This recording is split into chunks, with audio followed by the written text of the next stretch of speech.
هطلعه عشان احافظ عليه ومحدش يهاجمه، يا من البدايه اصلا بقى ما احطوش في السكواد، ما احطوش بقى في التشكيله من الاول. خلاص.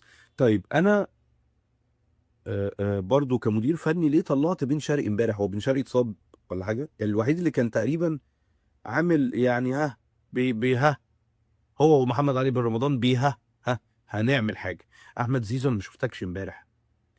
باختصار انا ما شفتش الفرقه كلها، مش هقعد اتكلم على كل واحد شويه. انا ما شفتش لا ده شكل النادي الاهلي، ولا ده اسلوب لعب النادي الاهلي، ولا ده احنا لا عارفين نلعب كوره، ولا نباصي كوره صح، ولا نبني هجمه صح، ولا نمسك كوره على الفريق المنافس، ولا نطلع كوره من ورا لقدام صح. احنا ما عملناش حاجه، ولكن نرجع نقول ان الفرقه اتبنت غلط.